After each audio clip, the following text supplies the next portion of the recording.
മിക്കായൽ സ്റ്റാറയാണോ അതോ നമ്മുടെ ടി.ജി. പുരുഷോത്തമനാണോ അടിപൊളി? എന്തൊക്കെ പറഞ്ഞാൽ എന്താ, അവസാനം ഒരു മലയാളി വേണ്ടി വന്നില്ലേ, മലയാളി കോച്ച് വേണ്ടി വന്നില്ലേ? ഈ പറയുന്ന പോലെ ചെന്നൈയിൽ പോയിട്ട് 11 വർഷത്തെ കണക്ക് തീർത്തിട്ട് വരാനായിട്ട്. നല്ല ഇഷ്ടമാണ്. ഞാനൊരു കാര്യം ചോദിക്കട്ടെ, ഇത്ര അടിപൊളിയായിട്ട് ടി.ജി. പുരുഷോത്തമൻ കൊണ്ടുപോകുന്നുണ്ട് എന്തുകൊണ്ട് എന്നിട്ടും ഇപ്പോഴും പുള്ളിക്കാരനെ ഒരു പ്രോപ്പർ ഹെഡ് കോച്ചാക്കി മാറ്റുന്നില്ല? മാറ്റിയാൽ എന്താ കുഴപ്പം? അപ്പോൾ ഇങ്ങനെയുള്ള ഒരുപാട് കാര്യങ്ങൾ നമ്മുടെ കോച്ചുമാരെ പറ്റിയിട്ടുള്ള ഒരു കാര്യമാണ് നമ്മൾ ഈ വീഡിയോയിൽ സംസാരിക്കാനായി പോകുന്നത്. അപ്പോൾ എന്തായാലും സ്പോർട്സ് ടോക്കിലേക്ക്, ആൻഡപ്പൻ ടോക്കീസിലേക്ക് എല്ലാവർക്കും സ്വാഗതം.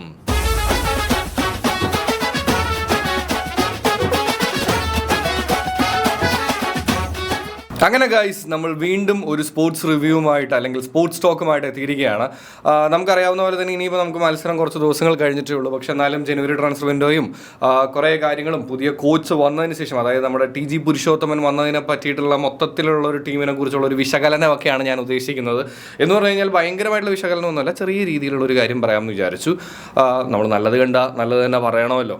അപ്പോൾ അതിൻ്റെ കൂടെ തന്നെ എനിക്ക് പറയാനായിട്ടുള്ളൊരു കാര്യം എന്താണെന്ന് വെച്ച് കഴിഞ്ഞാൽ 2 കാര്യമുണ്ട് കേട്ടോ. ഒന്ന്, നമ്മുടെ 5K ഫാമിലി അത് എത്താൻ അധികം ദൂരമൊന്നുമില്ല, സോ ഒന്ന് സബ്സ്ക്രൈബ് ചെയ്ത് കൂടെ കൂടണം. 2 എന്ന് പറയുന്നത്, എൻ്റെ അഭിപ്രായങ്ങൾ എൻ്റെ പേഴ്സണൽ ഒപ്പീനിയൻസ് ആണ്. ഇതുപോലെ തന്നെ നിങ്ങൾക്കും വ്യത്യസ്തമായിട്ടുള്ള അഭിപ്രായങ്ങൾ ഉണ്ടാവും. അങ്ങനെ നമുക്ക് അങ്ങോട്ടും ഇങ്ങോട്ടും അഭിപ്രായങ്ങൾ പറഞ്ഞുകൊണ്ട് തന്നെയാണ് നമുക്ക് സ്പോർട്സിനെ പറ്റി പല കാര്യങ്ങളും അറിയാൻ പറ്റുക, പഠിക്കാൻ പറ്റുക എന്നുള്ളത് വിശ്വസിക്കുന്ന ഒരാളാണ് ഞാൻ. പക്ഷെ അതിനൊരു റെസ്പെക്റ്റ് ബൗണ്ടറി ഉണ്ട്, അതെപ്പോഴും കീപ്പ് ചെയ്യാനായിട്ട് എല്ലാവരും ശ്രമിക്കണം എന്നുള്ളത് മാത്രമേ ഉള്ളൂ. പിന്നെ ഞാൻ പല സ്ഥലങ്ങളിലെ സംസാര രീതികൾ എൻ്റെ സംസാരത്തിൽ വരുന്നതാണ്. അപ്പോൾ ഡേ എന്നൊക്കെ പറയുന്നത് ഇപ്പോൾ ട്രിവാൻഡ്രത്ത് ആയതുകൊണ്ട് സ്വാഭാവികമായിട്ടും അറിഞ്ഞോ അറിയാതെ എൻ്റെ സംസാരത്തിൽ കയറി വരുന്ന ഒരു സാധനമാണ്. അതിന് നിങ്ങൾക്ക് എന്തെങ്കിലും ബുദ്ധിമുട്ട് തോന്നുന്നുണ്ടെങ്കിൽ എനിക്കൊന്നും ചെയ്യാൻ പറ്റില്ല എന്നുള്ളൊരൊറ്റ കാര്യം മാത്രമേ എനിക്ക് പറയാനായിട്ടുള്ളൂ. അപ്പോൾ എന്തായാലും ടി.ജി. പുരുഷോത്തമനെ കുറിച്ച് പറയുന്നതിന് മുമ്പ് നമുക്ക് മിക്കായൽ സ്റ്റാറയെ പറ്റി ഒന്ന് സംസാരിച്ചിട്ട് പോവാം.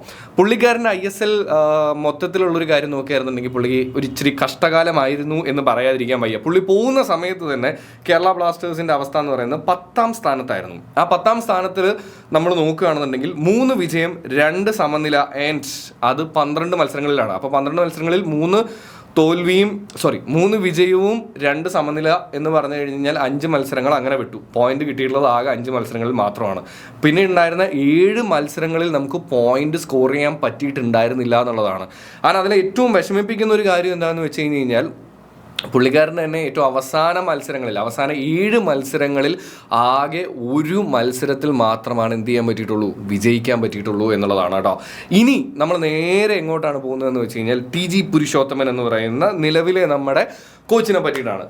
പുള്ളിക്കാരനെ കുറിച്ച് ഞാനിങ്ങനെ പറഞ്ഞപ്പോഴാണെന്നുണ്ടെങ്കിലും പറഞ്ഞു, കേരള ബ്ലാസ്റ്റേഴ്സ് ഇപ്പോൾ സംഭവിച്ചിരിക്കുന്ന ഒരു സംഭവം കണ്ടു കഴിഞ്ഞ് കഴിഞ്ഞപ്പോൾ പേഴ്സണലി ഞാനൊരു അർജന്റീന ഫാനാണ്, മെസ്സി ആരാധകനാണ്. സോ അപ്പോൾ അതുകൊണ്ട് തന്നെ പെട്ടെന്ന് സ്കലോണി വന്ന് അർജന്റീനയെ രക്ഷിച്ചതുപോലെയൊക്കെ ടി.ജി. പുരുഷോത്തമനും കേരള ബ്ലാസ്റ്റേഴ്സിനെ രക്ഷിക്കാൻ പറ്റും എന്ന് പറഞ്ഞ ഒരാളാണ് ഞാൻ. അപ്പോൾ അത് ആവുമോ ഇല്ലയോ എന്നുള്ളത് ഒരു 7 മത്സരം കഴിയുമ്പോഴാണെന്നുണ്ടെങ്കിൽ നമ്മൾ നോക്കണമല്ലോ.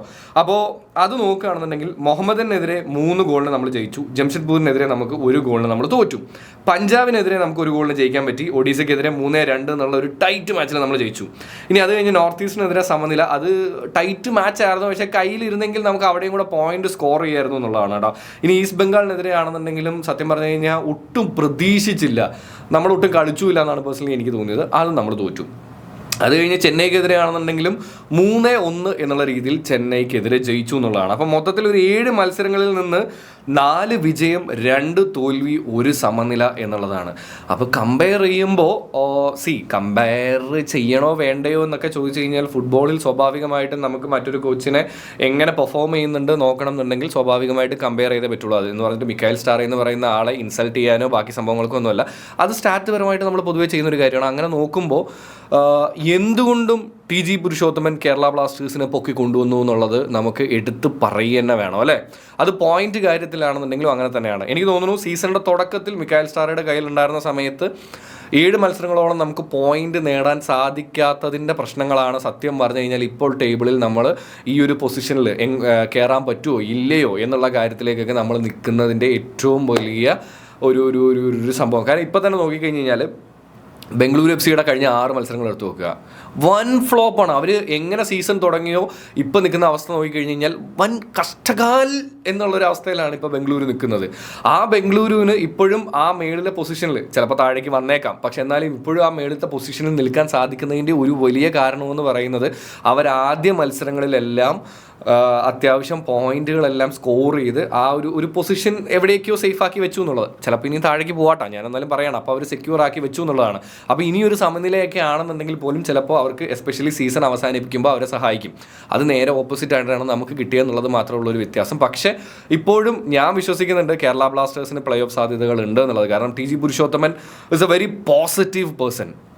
അത് ടീമിനെ സെലക്ട് ചെയ്ത് ടീം സ്കോഡിൽ കൊണ്ടുവരുന്ന മാറ്റങ്ങളിലാണെന്നുണ്ടെങ്കിലും പ്ലേയിങ് സ്റ്റൈലിലാണെന്നുണ്ടെങ്കിലും മൊത്തത്തിലൊരു മാറ്റം വന്നിട്ടുണ്ട്. പ്ലേയേഴ്സിൻ്റെ ഇടയിൽ തന്നെ വിജയിക്കണം, നല്ല മത്സരം കാഴ്ചവെക്കണം എന്നുള്ളൊരു ആറ്റിറ്റ്യൂഡ് വന്നിട്ടുണ്ട്, ഫൈറ്റിംഗ് സ്പിരിറ്റ് വന്നിട്ടുണ്ട്. സോ അപ്പോൾ അതൊക്കെ നോക്കുമ്പോൾ എന്തുകൊണ്ടും ടി ജി പുരുഷോത്തമൻ എന്ന് പറയുന്ന കോച്ച്, മലയാളി കോച്ച്, ആൻഡ് ചെന്നൈയിൽ ഉണ്ടായിരുന്ന നമ്മുടെ 11 വർഷത്തെ ആ ഒരു ശാപം പൊളിച്ച് നീക്കി തന്നിട്ടുള്ള മലയാളി കോച്ച് എന്നൊക്കെ പറഞ്ഞ് ഒരുപാട് കാര്യങ്ങളുണ്ട്. അപ്പോൾ എന്തുകൊണ്ട് നോക്കുമ്പോൾ ടി ജി പുരുഷോത്തമൻ കേരള ബ്ലാസ്റ്റേഴ്സിനെ ആ ഒരു സെക്കൻഡ് ഫേസ് എന്നൊക്കെ പറയുമല്ലോ, അല്ലെങ്കിൽ സെക്കൻഡ് ഹാഫിൽ നമ്മളെ രക്ഷിച്ചു എന്നുള്ളതാണ് പേഴ്സണലി എനിക്ക് ഫീൽ ചെയ്യുന്നത്. ആ ഒരു സംഭവം ഇനി അങ്ങോട്ട് കണ്ടിന്യൂ ചെയ്യാൻ പറ്റിയാൽ, കൃത്യമായിട്ട് കൊണ്ടുപോകാൻ പറ്റിയാൽ, ഈ പറയുന്ന പോലെ തന്നെ പ്ലേ ഓഫിൽ നമുക്ക് കളിക്കാനായിട്ട് സാധിക്കും. ചിലപ്പോൾ കപ്പ് അടിക്കാൻ പോലും സാധിക്കും എന്നുള്ളതാണ് കാര്യം. ഇപ്പോഴത്തെ ഒരു കേരള ബ്ലാസ്റ്റേഴ്സിൻ്റെ ഒരു ഫൈറ്റിംഗ് സ്പിരിറ്റ് എന്ന് പറഞ്ഞു കഴിഞ്ഞാൽ അങ്ങനെയാണ്.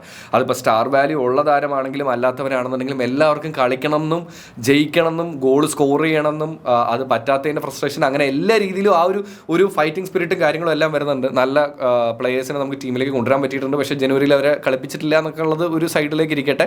എന്നാൽ പോലും ഒരു മാറ്റം ടി ജി പുരുഷോത്തമനും തോമാച്ചനും വന്നതിന് ശേഷം ഉണ്ടായിട്ടുണ്ട് എന്നുള്ളതാണ് അല്ലേ.